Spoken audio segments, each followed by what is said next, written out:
So hello, everybody. I'm really excited to be here with Nathan Jacobs. I met Nathan several years ago as he was putting together a movie called Becoming Fully Human.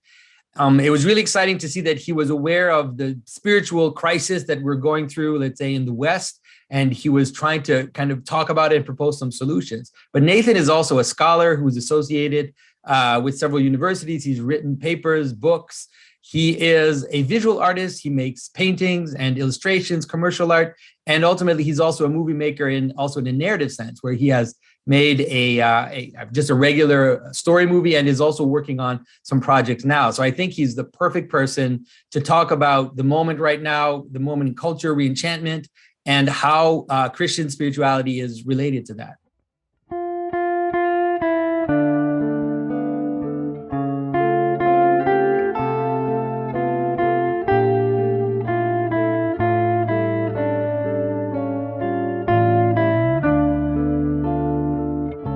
This is Jonathan Peugeot. Welcome to the Symbolic World. So Nathan, thanks for joining me in this conversation. I'm happy that you were able to find some time to talk to me. Yeah, my pleasure. It's been a while, but I'm glad that we're able to talk. So maybe tell people a little bit, like a very quick. It's difficult because your journey is extremely complex, but maybe tell people a little bit about your journey of how you connect your art making with the scholarship and also with your own spiritual path towards orthodoxy. Sure. Yeah, that is a long journey. I'll see how brief I can make it. This is a long form, Yes, it is a long form discussion, so you're okay. But I'll try to not spend all of it on that. So I'm sort of I suppose you could say I'm an artist turned scholar turned filmmaker, which I really see as the convergence of those other two phases of my life. So in terms of art, I started in fine art, a very classical sort of fine arts painting and drawing. I went to the Maryland Institute College of Art in Baltimore, where I studied that. And that was really sort of what I was all about, right? The visual arts. But then what happened for me is I ended up going into a type of existential spiritual crisis, specifically asking questions about immortality, the afterlife, God, whether I have free will, things like that.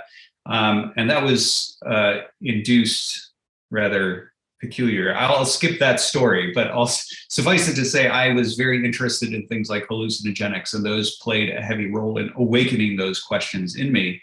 And that started me down this road of inquiry about philosophy and religion. And that road took a lot of twists and turns.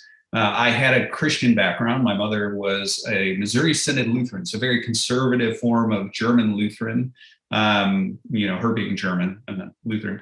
But over time, and my father was not anything which, sort of created a certain dissonance in the home, obviously certain things being instilled by her, but that created at least an inkling. She was very interested in apologetics. So I'd heard arguments in favor of Christianity and Christ and things like that. So I took that seriously as something to be considered.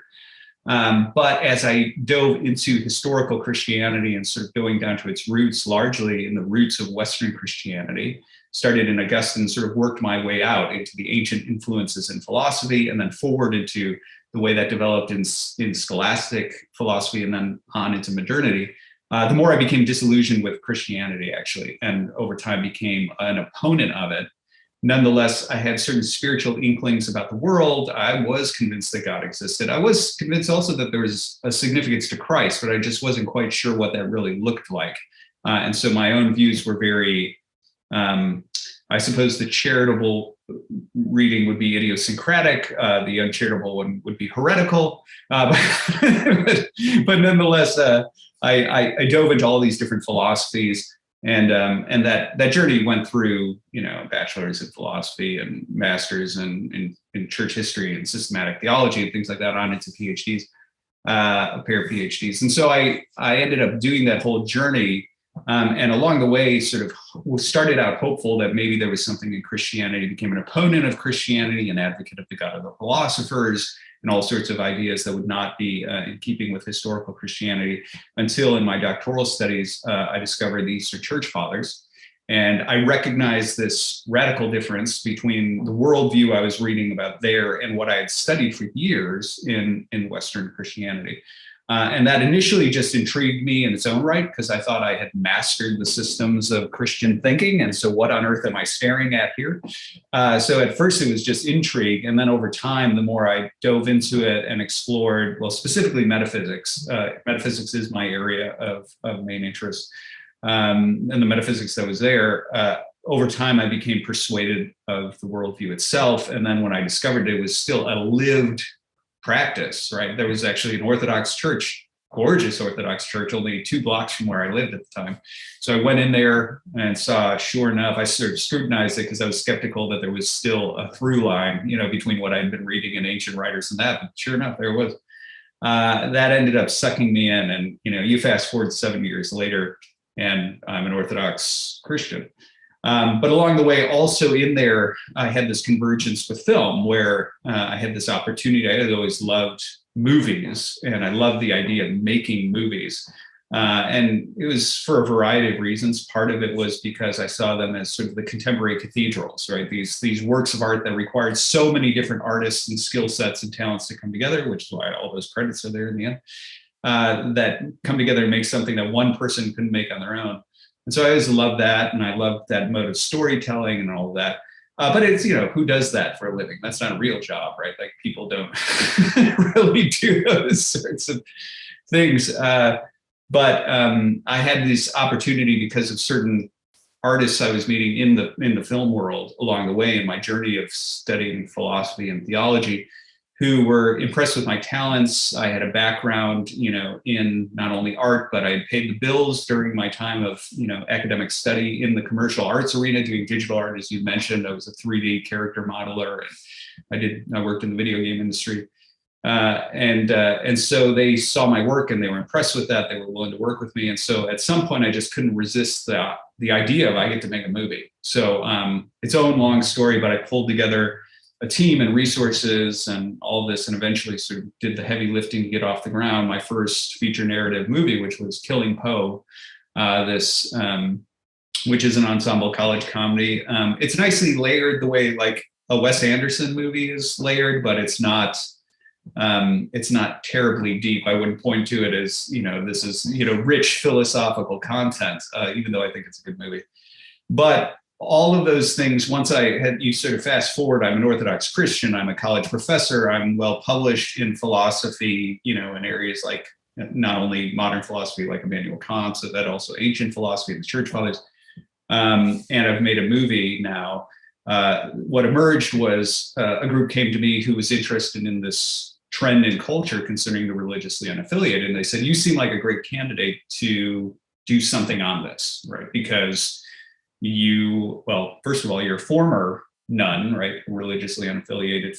I suppose I should define that, right? The nuns, N-O-N-E-S, right? People who have no religious affiliation, as opposed to like a Catholic nun. You always need to get that out of the way in this topic. But so they came to me about that trend, and they said, you're a former nun, you're an Orthodox Christian now.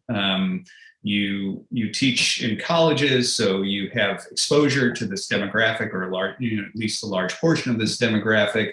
You're an artist, you're a filmmaker. We'd be curious to see what you would do with this topic. And so I pitched really sort of an experimental documentary type film that would look at this group and open up a discussion, both for the nuns themselves and for folks who are religiously affiliated. And lo and behold, they said they'd finance it. And that's what became Becoming Truly Human, which was the documentary that you referred to. And I thought that was just going to be this sort of brief aside where I stepped out of academia for a year, hit pause. I was teaching at the University of Kentucky at the time in the philosophy department. And then I just go back to teaching. But anyway, that just sort of opened doors where folks said, we really like what you do and your unique voice in film, and we'd like to get behind you. And so I decided to take the risk of jumping out and saying, well, I'll keep sort of affiliated in the academy and continue to publish and speak and things like that. But I'm going to try this road in film, because I love the convergence of ideas and art in this storytelling genre. And so anyway, fast forward now, I have an arrangement. I now do this a living. I have a first look deal with a subsidiary of Lionsgate, right, the movie studio, and I'm working on a host of other projects that are in development now. So I still publish, I still speak. I'm associated with Vanderbilt Divinity School, specifically their arts and culture program over there. But I suppose I can say I now make movies for a living or something like that. Anyway. Yeah, which is great, which is a crazy thing to say in a certain manner, because it's, like you said, not a lot of people get to say that. So that's wonderful. Yeah, that's right. So there you have it. That's me. And so I think that you're really at an interesting point of convergence. A lot of the people that are watching this video have been feeling this change in culture, let's say, a return of narrative. They've been noticing it, a kind of re-enchantment in the world, and noticing how, let's say, storytelling, especially how right now in Hollywood and a lot of the movies that are coming out, there's a lot of politics in it. There's a lot of almost propaganda, like it's pushing towards certain ideologies and everything, and realizing that good storytelling is one of the solutions to that problem. Right. And how do you see that? What is your perception, let's say, of the place of storytelling right now in culture and how it can affect the world? Yeah, I mean, I do think that one of the things that you're starting to see is this shift in how folks take in information, and so much of that has to do with the general impressions. The fact that we can sort of dive into and become engrossed in an entire world. That, and by an entire world, I mean on the one hand, that goes to things like video games, right? We have these essentially virtual worlds, and obviously we're moving into things like metaverse, where it's even more so. But even, I would say, when you look at things like the phenomenon of binge watching, where you end up being able to tell long form storytelling in episodic ways, that's a totally new phenomenon. And actually, just sort of on that, one of the shows, I'm working on a show, which I don't think I'm at liberty to say what it is, but we're in the midst of writing season 1, which will hopefully be launching probably a year from now. But it was such a shift in my mind from everything I'd learned about movie writing, script writing, to writing for an episodic series, because in movie writing, you're always up against this script, page limit, right? You don't go over 100 pages. Right. And if you can come in under that, that's great. And usually that means a lot of condensing. Every line has to be very precise, and get rid of that thing here and where can we cut. Whereas as soon as I started working on an episodic series, it was strange to realize you get to just sit there and live with characters and let them have inconsequential conversations insofar as you're just developing these characters. I actually remember the first notes I got back on the first episodic script I wrote was, hey, could you add this one like long contemplative speech in this part here where they meander about, and I thought, I've never received a note, anything like that. Can you add a disposable speech that's them contemplating, the existential place in which they find themselves? But that's part of the whole, inhabiting those worlds and getting to know those characters in a way that you can't in the shorter form of storytelling. And so I think what you're starting to see in those areas as well is something that used to be restricted to novels, right? You wouldn't be able to do that in a movie because it was just people didn't have the attention span for it. Plus, it was typically in a theater, right? The technology has advanced in a way where we're starting to be surrounded with those sorts of opportunities to engage in those worlds. And so I think what you're starting to see is that the ways in which people take in story and see the world and inhabit worlds and find characters that they identify with and get to know is really revolutionized by, on the one hand, the technology and the place in which we find ourselves in history. But then I think even COVID has changed it even further, because people were forced into their homes, and what do they retreat to? And so sitting here on the inside of sort of the movie industry, I'm hearing all the conversations that are taking place about whether or not theatrical is forever changed and sort of forever in a different place, if not dead, and whether episodic and all of these sort of streaming things are the new way to go. which on the one hand is disruptive and scary for folks who have nostalgia for movies like me. I love going to the movie theater. On the other hand, I think it's actually going to amplify in some ways the ways in which we take in story and take in story in a long form that is much different than what we typically have in the past in this sort of visual medium and so on. So I don't know if that goes to the question that you're asking. I mean, I think kind of. Maybe one of the things that I've seen grow in the past 20 years, maybe 10 years, even more so, is something like fandoms, for example. One of the things you see in fandoms is you see people who attribute identity to these fictional world. They put their identity into these kind of whatever it's manga or whatever it's Star Wars and all these different fictional worlds, and they have a desire to a certain extent to participate. And so the whole aesthetic of fan fiction, the whole aesthetic of cosplay. And one of the things that I've noticed is that this seems to be marking a difference from just passive entertainment, where people are looking to find worlds in which to inhabit, because in a way they are dealing with the nuns problem. That is, they're dealing with a lack of cosmic story in which they can participate, which is something that Christianity afforded us. And now because the scientific kind of materialist world doesn't have much that to offer, you have a scientific materialist type who's obsessed with like My Little Pony or Star Wars or whatever it is that people get obsessed with. And so that's been my kind of reflection about how people are starting to notice how stories are, that world building in the fictional sense is actually something which exists in our actual life, and we need as a narrative frame to in which we can inhabit. Yeah. Well, I noticed this in a slightly different way, actually, initially, not because of so much film, but as much as the research with the nuns. So, and this kind of goes to a project that that is currently it's more than in development. It's sort of in the financing stage in preparation for production. And again, I can't really say specifics about what it is, but I think the background of it sort of goes to this, and was the first time I was awakened to the phenomena that you're talking about.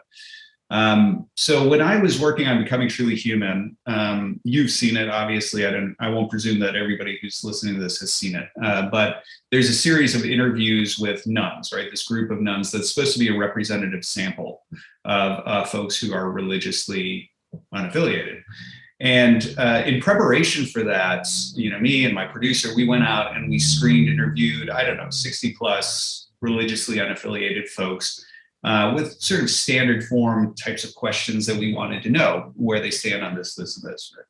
And over time in that data gathering, there was this sort of odd data point that emerged out of the process, one that it doesn't show up in the documentary, but it definitely made an impression on me, which was that 100% of the nuns that I interviewed believed in ghosts.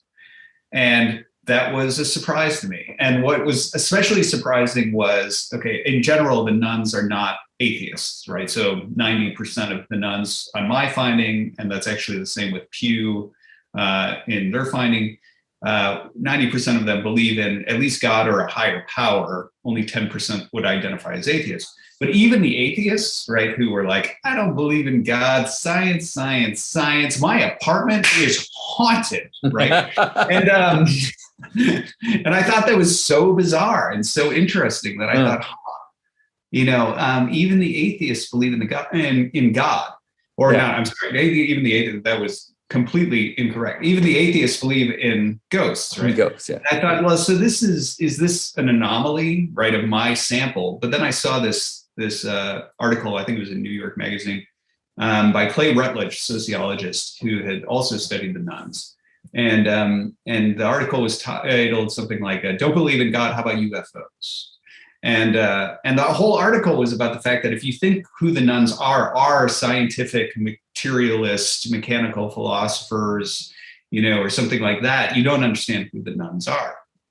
And he talked about his entire study was about how the way in which, as folks diverge from religion, there's this increased interest in the paranormal and the occult. And that was what his entire study was on. And so looking at his research, I saw that he saw the same pattern there.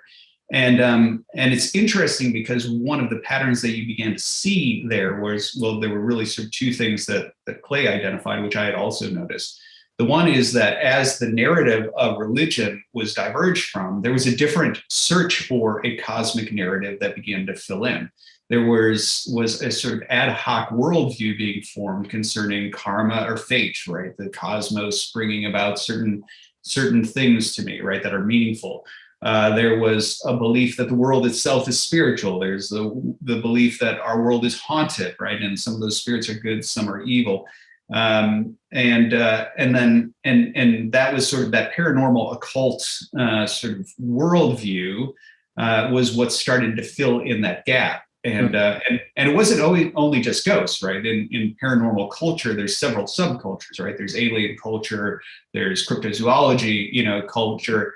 And what you're starting to see if you pay attention to the subcultures is them talking to each other and starting to form new narratives based on the ways in which, well, maybe there is a spiritual dimension to the Mothman, and it's not just some sort of strange crypto creature or something like that. Anyway, you're starting to see these new narratives emerge out of that from the dialogue between them. But one of the things that's also interesting is in Rutledge's research, what he was looking at specifically was also the connection between the subjective sense of meaningfulness and the delving into the paranormal and the occult. And what he found was there was an inverse relationship where the more you went into the paranormal and the occult, the lower your sense of subjective meaning went. And that's not surprising to me because I believe the occult is demonic. And so if it's really true that that's a spiritual vacuum of darkness, right? And the deeper you go into it, the less, meaning you should feel, right? It should cause that sort of vacuum-like state.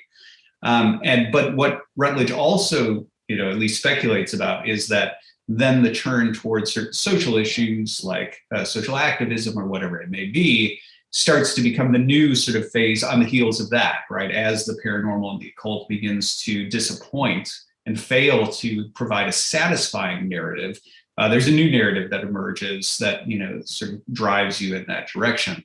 And then I would point to, there was a dissertation, I'm blanking on the name, but I could dig it up, dissertation that I looked at in, it's done in Grand Rapids, not in Grand Rapids, in Michigan someplace.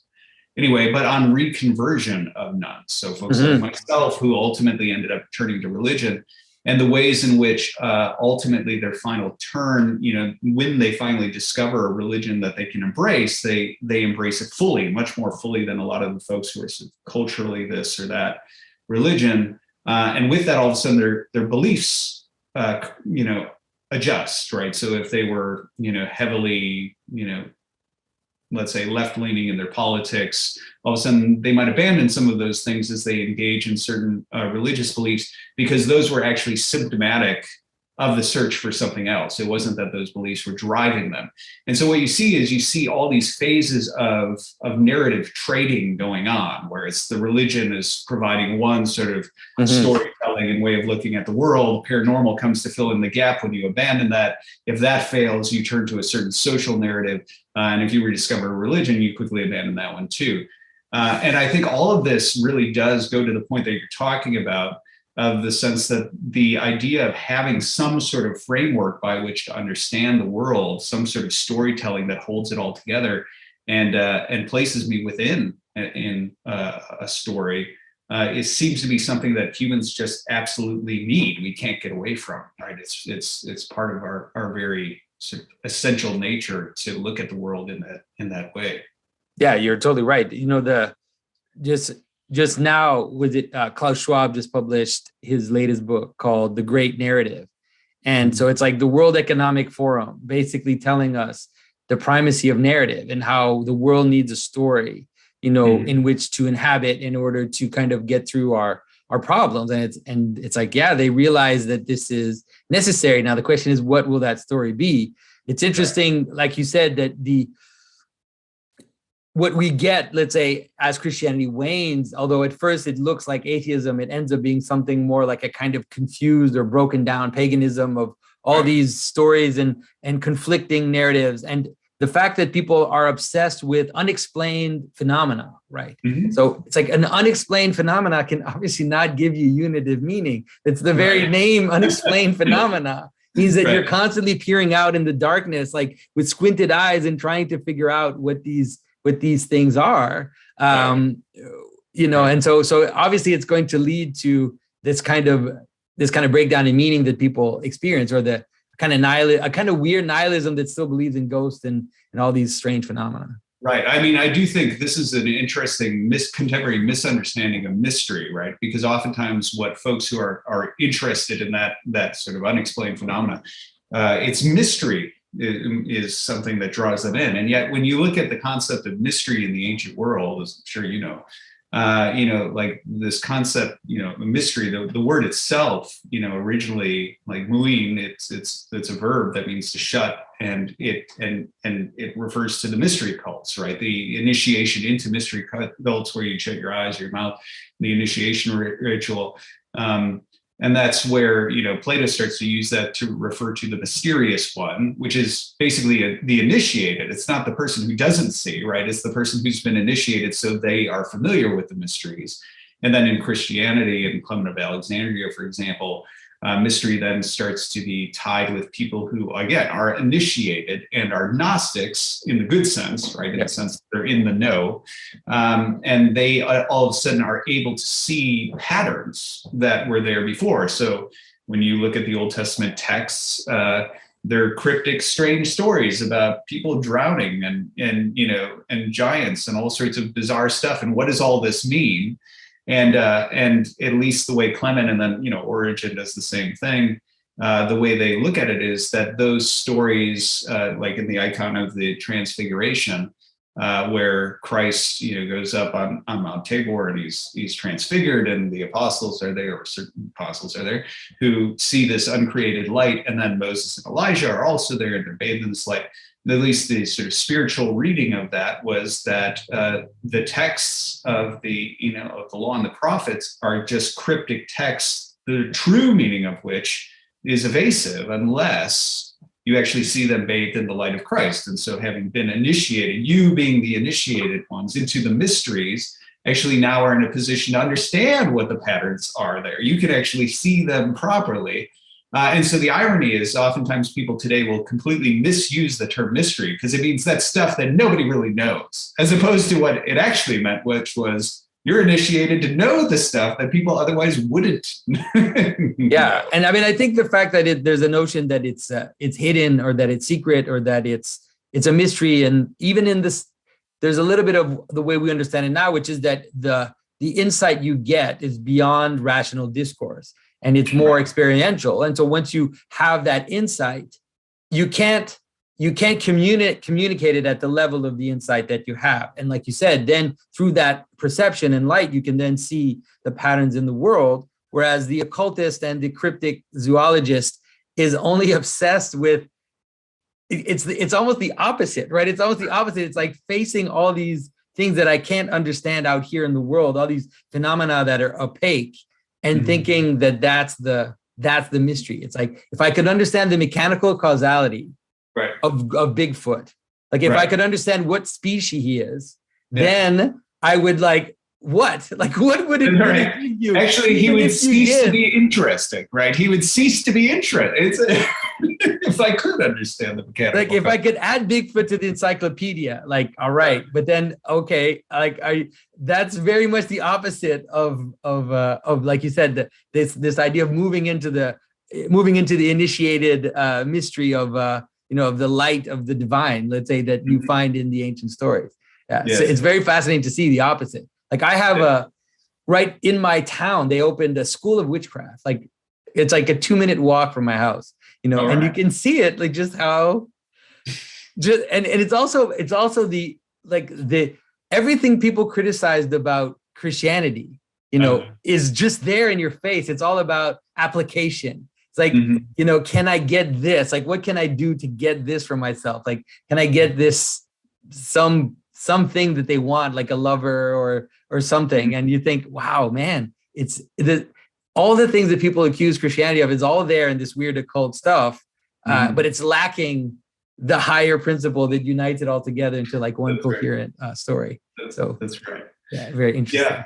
And I suppose one last thing on this. I mean, one of the things that I noticed early on when I first started looking at the religiously unaffiliated was it was interesting to me to see the perception of the phenomena by both on the one hand, sort of classical apologists, old school sort of boomers, evangelical types, and then on the other side, the new atheists, and they both were interpreting the data the same way, which was that they're like, okay, this means that there is a dispute going on between Christianity and atheism, and because those are the only two apparently talking, but there's a dispute going on between those two, and the atheists are winning, and now this large spike means that they're all becoming atheists, right? Thanks to the insightful arguments of the new atheists. And what was fascinating to me when I looked at that is I realized two things. First of all, that's not true.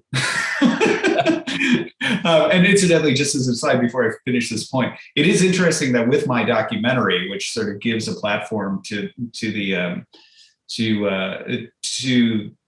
nuns, the people who hate it the most are the new atheists on the one hand, and the very staunch evangelicals on the other. Because they're of the same nature. They are of the same nature. Yeah. And they're looking for the same thing, right? They're expecting to hear the same thing. And so when it completely disappoints in that sense, they're really upset because it doesn't reinforce what they're expecting to hear, which they're expecting to hear exactly that, right? There's been this debate and new atheists are winning. There's just no good answers and so on. But I think the more accurate assessment of what's going on is that there's a real sense in which the new atheists and the classical sort of evangelical apologists, they are cut from the same cloth. They're just modernists. There's nothing you're going to find in that discussion that you can't find in John Locke and Bishop Berkeley and Spinoza and Hume and whoever, right? It's a modernist discussion, just sort of reheated and put into the culture. In its final phase, we could say. Right, in its final phase. And so the problem is, though, the nuns, it's not that the nuns are looking at the discussion saying, oh, I think these guys are winning over here. They just don't connect with it. They're not modernists. And so what's happened is not that one side is winning the debate, it's that both sides have lost the audience. And so what you get is these nuns these folks who have disconnected, and they're like, well, I don't connect with the faith I was raised in. There's something that's sort of missing there, and which I do think is a mythologizing piece that you mentioned. And so I've disconnected and gone on this journey, but I also don't connect. Just as much I don't connect with the new atheists, right? That's something I don't connect with either. And so I think what you find is the nuns are really, because they don't have a clear guide through those things, they're just sort of spiritual ships at sea.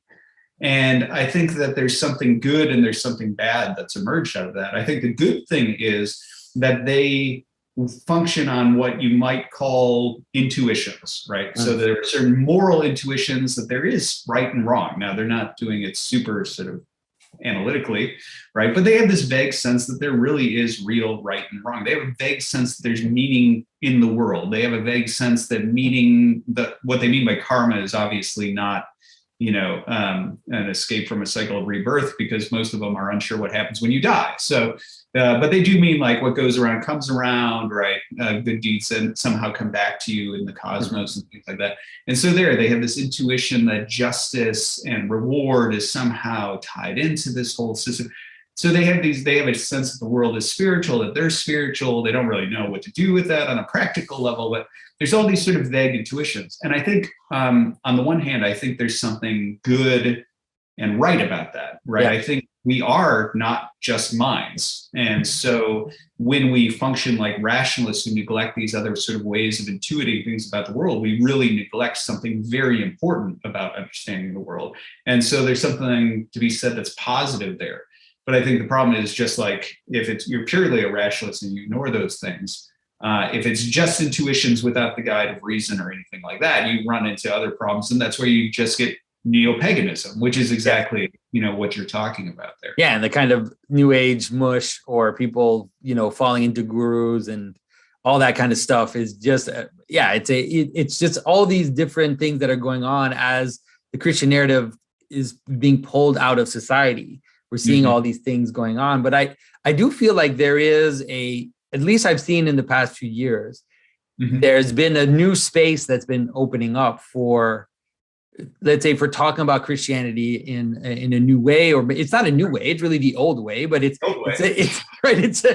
new way, that it's the way that people haven't heard, which is exactly, let's say, I imagine the same fathers that you discovered, St. Gregory, St. Maximus, the Confessor, all these fathers seem to be offering a solution to the problem, like to the problem of consciousness, even the problem of, the limit of the viewer, all these questions that are happening in the different fields, we can find in someone like St. Maximus.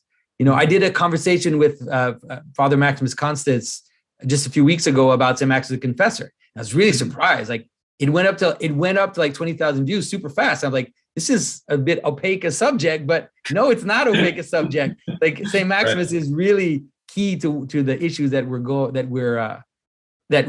dealing with now. And so, I mean, maybe you can talk a little bit about how your encounter with the church fathers, let's say, shifted your own worldview and how it kind of led you out of of the rationalist mind.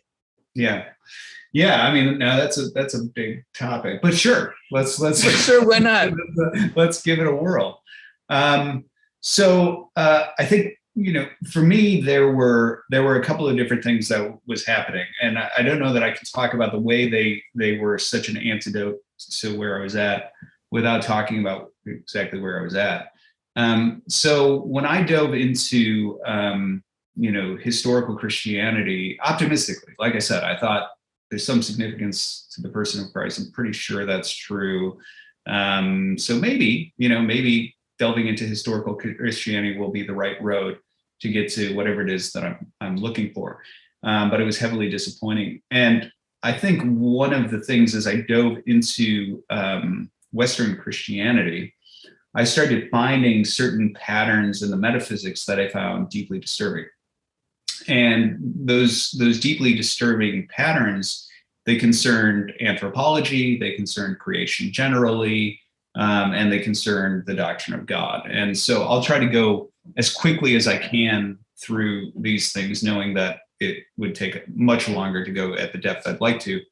But I'll start with sort of the anthropology of it, right? So obviously most folks are familiar with the doctrine of original sin and the entire idea that somehow we're guilty for Adam's sin and we're somehow crippled and incapable of doing things that are pleasing to God. And when I really looked at Augustine, what was notable to me there was that what you find is what's typically referred to as this nature-grace divide, the idea that nature can't of its own right ever, in itself be pleasing to God. And the context for this suddenly became clear to me as I was looking through and looking at the work of Augustine, because Augustine had essentially introduced this framework of merits and demerits and the sort of thing that became normative for the ways in which Catholics understand our relationship to God. And then that came to the fore at the center of the Reformation. So essentially Augustine was looking at the question of, scripture talks about righteousness or, justice in the Vulgate, it's justitia, right? And so what is it talking about, right? That, this justice of God or attaining justice, what does that look like? And Augustine ended up developing this concept of the order of affections or the order of loves. And the idea is that whenever I engage in activity, there is a certain draw or a love, right, to a perceived good. But many goods are in conflict and we can't have them at the same time. So if I'm resting on the couch and I'm enjoying myself, I'm at ease, but then I think, I should get up and work out. I now have conflicting goods, right? I have the good of ease and comfort, but I have this other good of well, whatever it is, vanity, maybe, but let's say of health, right? And those can't be had simultaneously. And so when I make a choice, there's a certain hierarchy of affections that begins to emerge. And so the idea is that Augustine presumes that every choice we make has a hierarchy of loves. It's reflective of a certain priority of those loves. And he suggests that the just man, building on the Latin justitia, which means that you render to each its due, that the just man, his internal order of loves is reflective of the external order of goods in the world. So Augustine presumes that goods are not just subjective, they're objective, right? God is really superior to creatures, angels are superior to man, man's superior to animals, and so on and so forth down the chain. And so he suggests that the order of loves of the just man mirrors the order of goods in the cosmos. And so early on, when Augustine is dealing with this question, and he's like, okay, so what do I do if I look inside and I realize I have disordered loves? Mm-hmm. And early Augustine, pre-Pelagius, he says, well, you just will to fix it, right? You just change it, right? And then the Pelagian dispute comes along, and there's this entire dispute prompted, well, less so by Pelagius, but more so by his disciple Celestius. But nonetheless, the Pelagian dispute kicks off, and Augustine's facing this question, well, in what sense is salvation from God? Or in what sense is it from grace? If it's just me willing certain orders of loves, and those things are pleasing to God, what is God doing in this? And so this is where Augustine, dealing with the Pelagians, introduces this framework that really suggests, well, actually, my order of loves is, it's actually not in my control to make it just. What I need God to come in, and I need him to fix that order of love so that I can do deeds that are just and that are pleasing and meritorious before God. And this is where the sort of later development of the concept of original sin comes from, that there's not only an inheritance of Adam's guilt, but there's also an inherited disordered order of loves that I can't fix. Now, Augustine admits, like, sure, you can go ahead and you can choose to steal or not steal, murder or not murder. But insofar as it's coming from these disordered loves, it's never pleasing to God. This is a necessity of sin, right? It's always corrupt, it's always sinful, and so on. And so you need this sort of supernatural intervention where God flips those order of loves and suddenly gives you, internal affections from which you can do things that are pleasing to him.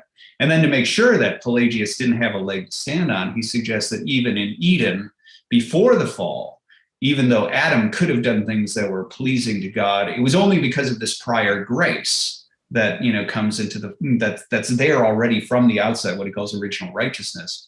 The other stuff post-fall is called, at least, by the time of Trent, called prevenient grace. But in Eden, it's, this original righteousness that's there, that's holding Adam's order of loves together. Well, the end result, what you get there is you get a couple of different things that start to emerge, right? The one thing that you get is this sense that nature really doesn't have the resources in itself to ever be good, right? Ever to be truly pleasing to God on its own. There's always this need for this sort of supernatural intervention that adds a little something to nature in order to hold up the capacity to do good. It's true pre-fall, it's true post-fall. And this is what's called the nature-grace divide, that nature is incomplete on its own. It's incapable of sort of rising up to the level it should to produce merits, and, before God. And then that brings with it also an inevitable both anthropology and theology. So on the theology side, what you end up getting is you get Augustine insisting that that essentially somebody who is corrupt, let's say me, I'll pick myself so as to not pick on anybody, right? I come into the world and I have guilt from Adam. Well, I'm already not owed anything from God other than justice or punishment because I'm guilty for sins. But then also, because I have these distorted order of loves, even if I try to do good things, I end up doing corrupt things that are sinful. And so again, I'm only owed punishment from God. And so what's needed is an act of mercy on God's part. But because I'm already owed punishment, God doesn't have to give mercy. And so this introduces a sense of arbitrariness on God's part, where he could show mercy, he could not, right? It's sort of up to him. We should be grateful if he does, not surprised if he doesn't, still praise him for his justice if he damns me, all that sort of stuff. And that's sort of the initiation of this type of voluntarism that happens in God, where it's all, in some sense, arbitrary, in the true sense of arbitrium, right? It's just God's choice, what he wants to do. And then also on the nature side and the anthropology side, it ends up creating this sense that, any optimistic notion of human nature is inherently flawed. And it's inherently flawed because if we really understand what I am, without this sort of supernatural underpinning, I can't do anything that would ever be pleasing to God. And so there's, that necessity of sin that's sitting there. And this is the sort of way of looking at God and at man and some of the doctrines that emerged that struck me as inherently problematic. I realize that many Christians are committed to, trying to defend God, and so they want to say, well, they'll go to the defense that says, well, sure, God is just, and we should be thankful that He saves anybody. Right. And that's sort of the nice formal argument. But when we really look at this question, I think, the more honest folks who are like, well, so if I come into the world crippled, incapable of doing anything pleasing to God, and God decides to send me to hell and I'm going to burn forever, and I had no capacity in order to undo that, that just seems actually evil, right? It seems unfair. It seems unjust. It doesn't seem good. And also, I think there's, anybody who wants to look at human nature, and I say, I think there's something in there, right, that is good, even though we're all flawed and we have problems. The Augustinian anthropology is so pessimistic that it's really hard for folks like that to be, who see something in humanity that's always redeemable, that strikes us as problematic. To read Augustine in the Confessions, like going on and on about, the pride of an infant that has the audacity to gnash its teeth and demand that it has its mother's breast, and, just seems too cynical of an anthropology. And also in terms of the cosmos itself, I think myself, like the other nuns, it's very difficult to suggest that somehow there is this innate deficiency in nature, right? That you see in Augustine. Anyway, this is a much longer conversation, but the point is that what I started to see in God, in the picture of God, what I started to see in the picture of man, what I started to see in the picture of the cosmos, it just seemed untenable to me. It seemed to violate the intuitions that I had in terms of what I saw about, what I saw as the sort of redemptive root in human persons. It seemed to denigrate in some ways the goodness that I saw in creation. And the real problem with the theology of it was that everything that I embraced in terms of the most natural tether that I had to God was actually in the realm of conscience, right? And so the entire idea that somehow I look out into the world and I see these transcendent values like beauty, or I see moral values or things like that, those were the things that, from where I had come down philosophically, was the idea that those are the intuitions that grab hold of something transcendent, a transcendent root that's not just there in the material facts, and which are my clearest through line to identifying who God is. And so if there are certain doctrines that are emerging that are obviously violating my moral intuitions, which things like original sin did, then this seems problematic as embracing this as somehow a true theology. Okay, so long prelude to reaching the Eastern Church Fathers. When I started reading the Eastern Church Fathers, I found that so much of what they considered problematic, or what I considered problematic, I should say, in this sort of Latin Augustinian Western Christianity, and I had rejected and overtly opposed, I found, first of all, not only did they not have those doctrines, they did not have the doctrine of original sin the way Augustine did. They didn't have the nature of grace divine the way Augustine did. They did not have an arbitrary deity the way Augustine did. And I say Augustine, but I mean, it flowers, of course, into the scholastics and beyond, into Reformation, post-Reformation, scholastic theology, Catholic and Protestant. Not only did they not have those doctrines, when they did speak on those topics, I saw a very different sort of theology that was there, a very different way of looking. So I saw, for example, that in their anthropology, I thought it was fascinating that when they looked at the doctrine that man is an image of God, right, from Genesis, that we're an icon of God, that you really had this robust theology of image, right? So Plato talks about two different types of image, one that is sort of non-substantial, like shadows, right? But then these other types of images, like reflections, have some sort of, substantial connection. They're a substantial thing. And Plato, of course, is always interested in definitions and essential properties, right? Square is four-sided, whatever it may be. when he's looking at the definition of what is an image, something that really intrigues him is the fact that images are essentially referential, right? It is an image of, and you need to fill in the blank and refer to something that's not it, namely its archetype. And I see this, this comes through in some of the ancient talk of idolatry as well as images in the Old Testament, but the church fathers really see it as significant to anthropology. Because if what we are is images of God, they presume that essential to us as human beings is that we have a connection with our archetype, which is God. And so the stark contrast between nature grace is actually that there is an essential, unbreakable connection between me and God. And it's that connection that actually makes me susceptible to participating in God.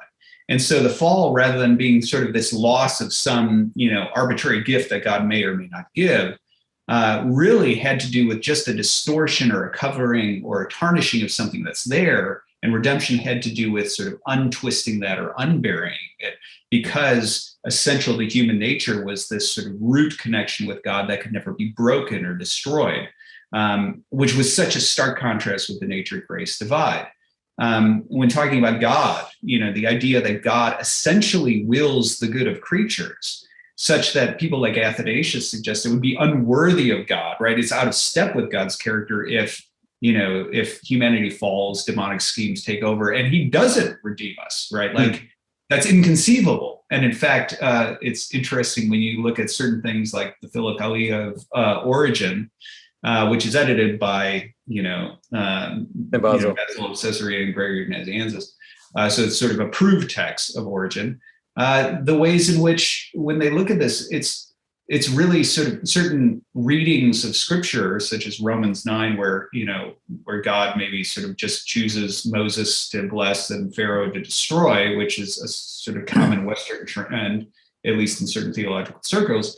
They dismiss that as obviously false. Like, it's not even a possible reading worth entertaining because it's so out of step with how they see God. So far from an arbitrary character, there's this sort of insistence on the goodness of God that drives toward the providential care for and redemption of the creature. And that is this relentless pursuit that sort of always serves as a buttress against any sort of arbitrary dealings with humanity of the kind that you would see in the Augustinian theology. And then with that, you see this intersection between nature and man, where it's not just the idea that we are made to participate in God, that God is some way meant to be eminent within us as icons of God, but that's also meant to go from us to the rest of the cosmos. So far from this sort of lowly picture of nature as some sort of thing that, is on this lower level of a nature-grace divide, nature has, again, this sort of destiny of participating in God, becoming a conduit or vehicle for God. And the tether to that, which is, the icons of God, man, for example, have this unseverable, connection with it. And then even in terms of redemption, what you see is that redemption is really seen as the creator God himself entering the creation in order to redeem it and restore it from within, because God is so relentless in that pursuit of the creature. So when I started to see that picture, the contrast was so stark between the systems of Western scholasticism, which then persisted in various forms in modern philosophy, people like Leibniz, and what I saw in the Eastern Fathers. And that shift that took place was so monumental. What I really saw there was that all of the intuitions that I had from the God of the philosophers, and I was trying to construct, this something that was a cohesive way of holding together my moral intuitions, spiritual intuitions, and all the rest.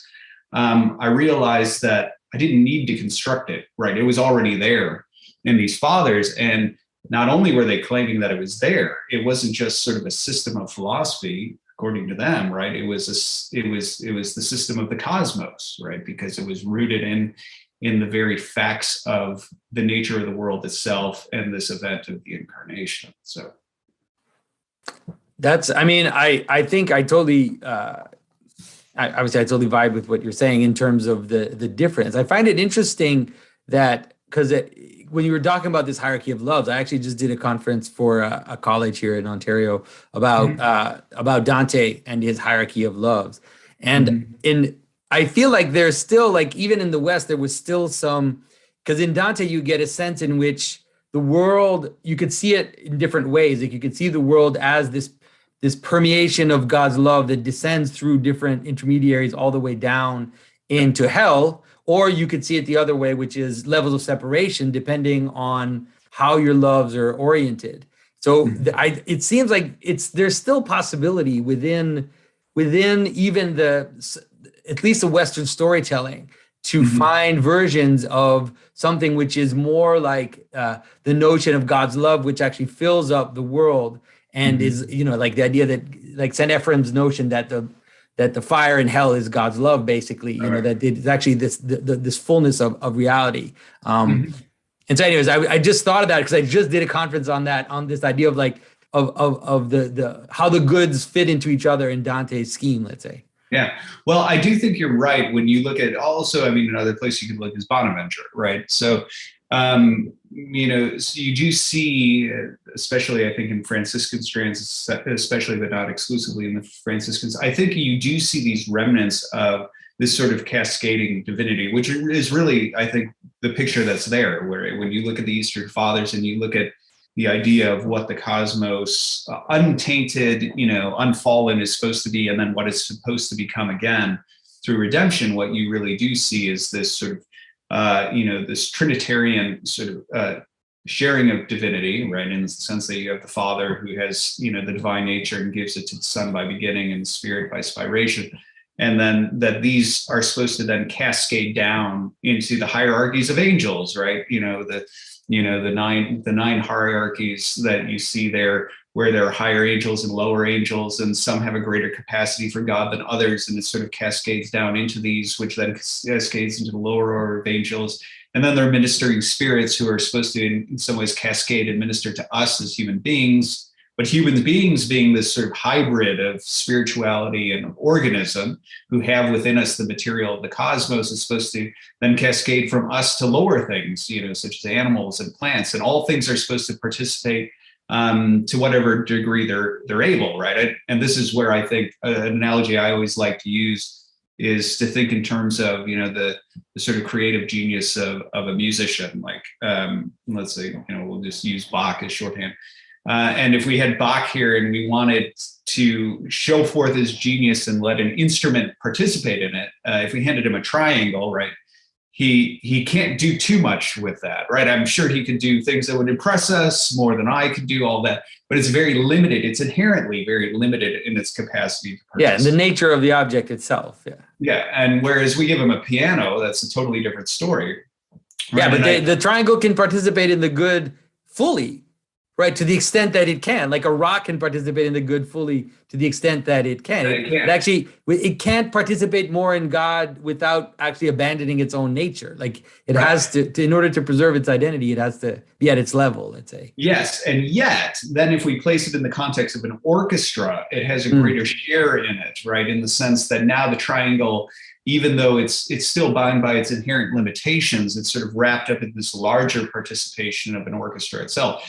And that's really what you see there when you're talking about this cascading divinity, all things participating in God to the extent their nature allows it. And yet, because there is this broader participation in the whole of the cosmic organism, even the things that are lower and have limited capacities, like rocks, end up participating in greater degrees than they could on their own.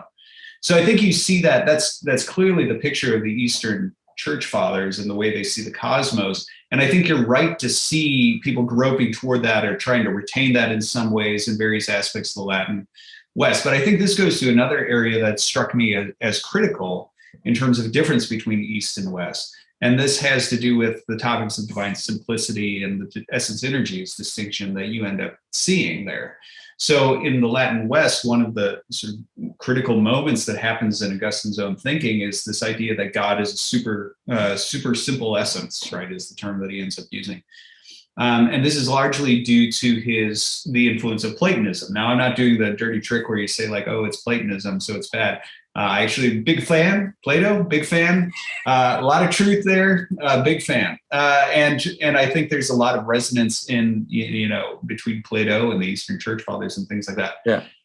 But Augustine probably had a little too much fondness for Plato. I believe the quote went something like, I am convinced I will find nothing in the writings of the Platonists that conflict with Holy Scripture. probably a tad too optimistic right there, but nonetheless, this idea that, working within a certain understanding of Platonism, the framework Augustine ends up adopting is that really what you have is you have the forms, right? These archetypes that are the models for material instances, right? So you have the archetypal square of four-sidedness, equal length, and then you have instances of square.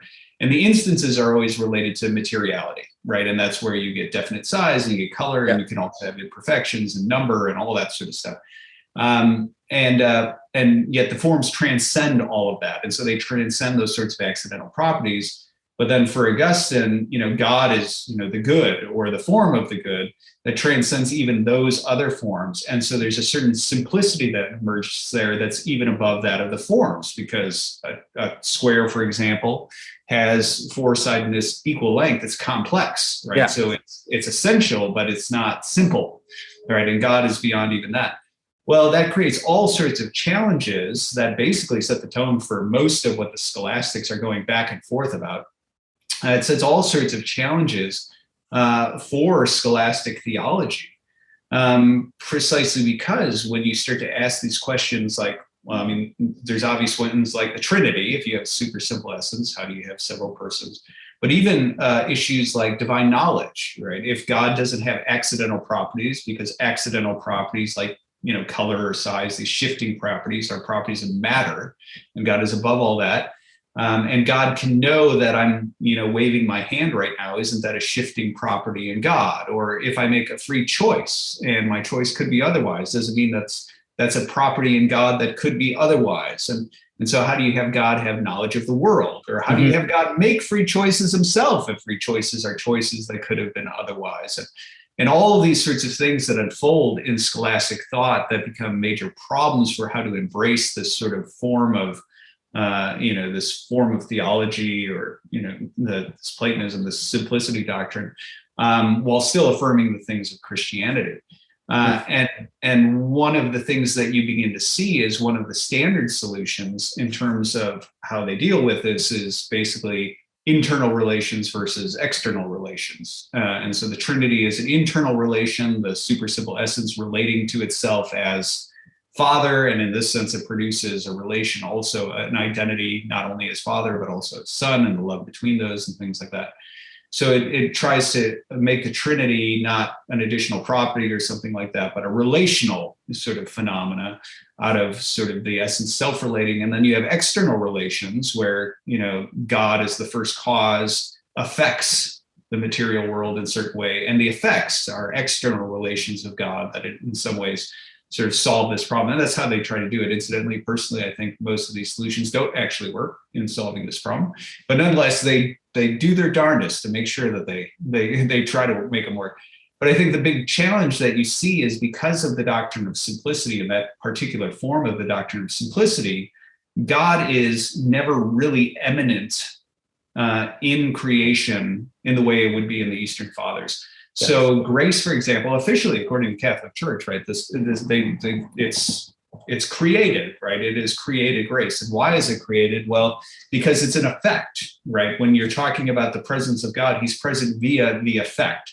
So my order of loves shifts because of prevenient grace. And now I have an order of loves from which I can, if I freely cooperate, produce deeds that are meritorious before God.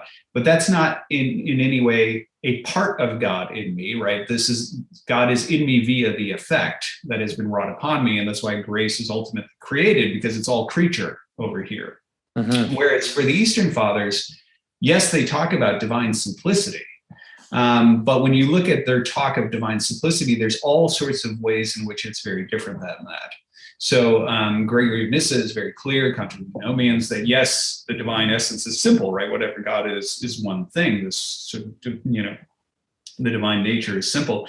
But he says, but the persons aren't, right? There's three of them. And then you see people like Basil of Caesarea saying, well, the essence is one, but the energies that exude from it, those are, how many? They're innumerable. Yeah. And so they start to draw these sorts of distinctions. And the reason this is critical is because when you look at I'm sure you know this about the essence energies, but rather than presuming that all your listeners do, I mean, the basic concept of this essence energies distinction is, the term energia emerges from Aristotle, right? And it initially emerges in the context of the unmoved mover and refers to a certain type of activity, right? So Aristotle being convinced that all this mutative, changing stuff in our world has to stand upon something that's unchanging, right? That doesn't mutate. He had to develop a term that refers to that type of perfect non-mutative activity that his God would do. And so he draws the distinction between kinesis, which is progressive, incomplete, changing motion, like building a house, goes through stages, you can abandon it, versus complete or perfect activity, like seeing. Every time I look at you, it's complete in that moment. And then the Alexandrian Jews thought this was a really useful way of talking about God and his activity. And so they start to embrace this. But unlike Aristotle, who had said that God's essence is energia, right? He is just nothing but pure, perfect activity. The Alexandrian Jews drew a distinction between God's face and his back, drawing from the story of Moses, right? Show me your glory. And he says, I'll show you my face. I can't show you my face. No man can see my face and live, but I'll show you my back. Which became interpreted, at least in people like Philo of Alexandria, like the distinction between God's essence, who he is in himself, and the energies, those aspects that exude from God and come down to us and convey who he is. And then that distinction plays its way out in a couple of different ways. In Alexandrian Judaism, there was also this notion of transference, where the operative powers that express a nature are in some ways communicable. So the favorite metaphor or the favorite analogy for the church fathers is always fire and metal, right? That you stick metal in fire and then it starts to glow and burn and you remove it. And now it has the energies, right? Or the energy of fire in it, of heating and lighting. It's still metal, right? But something of the nature of fire has been communicated to it. And that became the way of explaining things like demoniacs, how our demoniacs have secret knowledge or superhuman strength or whatever it is. They're participating, they're energized by those things, right? They're participating in a foreign nature, the energies of that foreign nature. And it also became how they explain prophets, right? Energized by, God or by the holy angels in Second Maccabees. It's the holy angels that energize the Maccabees for war. And that ends up in the New Testament. And then in the church fathers, it's critical because they understand this is part of how you have two natures of Christ that don't get confused, and yet they commune with each other, right? The one energizing the other. And it also became critical to their understanding of us and what is it that we're doing in Christianity? What is it that we hope for, participating in the nature of God? Now, the reason but there's a way, it's important to specify that the energies of God are God. They're not seen as a lower, even though there's a distinction, they're not seen as a lower form of divinity or as some kind of. Right. And this is the critical point. This is where I was going with this, because there's a tendency to think in very binary terms, in a Western context of there's the divine nature and then there's creatures. And what you get is a much more complex ontology when you're talking about the Eastern Church Fathers. Yeah, there's the divine nature, there's the hypostases, the subjects that have it and give it stasis. And then there's also these divine energies that exude from it. And what's fascinating is these are called, by people like Maximus, the confessor, right? These are the works of God that precede creation. Well, if they precede creation, then they're not creatures. And then you have this strange language, like they're the things around God that are God. They're the processions, they're the energies. And so you get all of these sort of strange foreign language to us that's there in people like Pseudo-Dionysius and the Cappadocians. And yet, as you pointed out, everything about that ontology says these energies are God. And so just like on the one hand, you don't get to peer into my mind as it is, but you do encounter these things that exude from it, right? The energies, as I'm speaking right now, these are activities or operations in my mind, and they are part of me, right? And they are expressions of that mind. They are punctuated, finite, particular expressions of the nature of my mind. And so in the same way, the divine energies are that. And the reason that's critical is because if the energies themselves can be participated in by creatures, right? An image of God or an image in general, an image is capable of participating in the attributes of that which it images, right? Its shape, its color, things like that. If we are images of God and so can participate in God's attributes, which the Eastern Church Fathers refer to the energies, not to the divine nature, Mhm. then what that means is those parts of God, which is one of the words Maximus the Confessor uses, right, can be resident in you and in me and in a relic and in an icon, right, and in nature, Yeah, and in some ways where, necessarily so, because it's that which makes it exist. Ultimately. Right. Well, that's right. That does make it kind of important. Yeah. But this is where that divide right there, even though it's a lot of metaphysics that I just went through, that divide is critical, so that even though you might find in the West this sort of hierarchy and this notion of participation and this memory of a certain theology that's essentially Christian, the very fact that grace is created in the Latin West, and it's primarily just an effect on the creature, as opposed to in the East, where it actually is God immanently present in the creature. It's part of God in the creature. That is such a critical distinction in terms of ontology that has, going back to something you mentioned before, remythologizing the world. I mean, this is a critical feature of, if you're going to talk about a mythologized world and talking about the sort of spiritual dimensions of nature, like I talked about with the nuns, right? Spiritual dimensions of you or me, and the spiritual potential of the cosmos itself. This is where that sort of thing that you find in the Eastern Fathers, I think, is so critical to seeing how different the worldview really is, even though it sounds very similar on many points.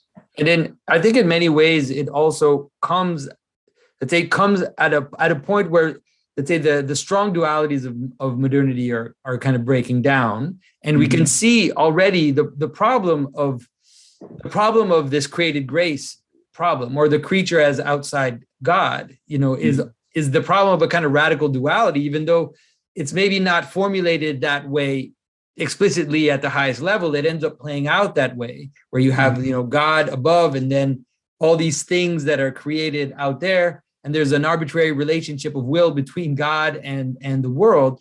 Whereas, this kind of way of mechanically describing also the phenomena in reality it's breaking down. It doesn't hold. Like, it doesn't even hold in terms of cognitive science and in terms of the quantum physics and these kind of limits of science that people are reaching. It doesn't hold. And you need, the notion of rather the inevitability of meaning is something that I talk about a lot, like the inevitability of identity and the inevitability of hierarchies of identity for the world to actually exist is becoming more and more apparent. And let's say the ontology that St. Maximus proposes for us, it gives us a very powerful solution to avoid duality, to really have true non-duality. You know how people love non-duality. Like, St. Maximus actually offers us a true non-duality, which is not a collapse into a monad, but rather this like you said, it's like this procession of energies, this procession of grace that comes down from God and brings everything back into God. Doesn't deny the multiplicity of existence, but ultimately makes everything participate in this hierarchy of meaning, this hierarchy of purposes. Maybe purpose is a better word even than meaning. Like, everything that exists has a ultimate purpose, and that ultimate purpose is actually God. To the extent to which it can embedded into all these other things, like a symphony is the way you portrayed it as a symphony is a much better way to understand it. Like, it's all playing together, like to kind of become let's say the creation is becoming the lover of God, you could say, in a way that is fully unitive, like bringing it together into him as in a mysterious union, you could say. Yeah. In terms of the sort of breaking down of the modern framework, the book, I just signed a contract with Cambridge University Press for my next book, which is called The Inevitability of Leibniz. And it's because I really do, when I look at Western, not just Christianity, but Western philosophy, to whatever extent it's an inheritor of the scholastic discussion that preceded it, which I really think it is. I mean, I think when you look at rationalists and even people like Descartes, like people like Leibniz, people like Descartes, there really is, the conversation is still, the tone of it is still set by the scholastic discussions that preceded and the Augustinian roots of those discussions and so on. And there's a real sense in which I think Leibniz's system of thought, as repugnant as so many people find it to be, there's a sense in which I don't know that there's an escape hatch if you're going to embrace the Western premises concerning divine simplicity and the sort of theology that's there. And that's so much of what that book is going to be about, is about the sort of rudeness that Leibniz has. He doesn't emerge just sort of ex nihilo, right? Out of nothing. He really is an expert in the scholastic thinking and systems that preceded him and of his own day.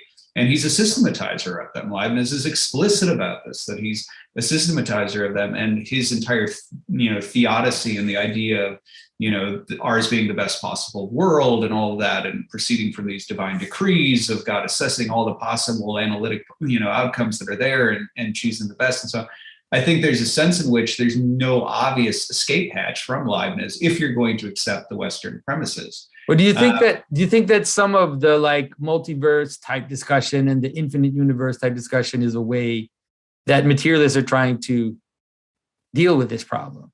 Like the idea that everything that exists can exist, like that all possibilities actually physically exist somewhere in a vast infinite universe. That kind of I think it's nonsense, but it's like, it seems like it's people trying to grope with this problem, like the problem of existence itself, you could say. Yeah, well, I mean, I agree with you that I think it's nonsense.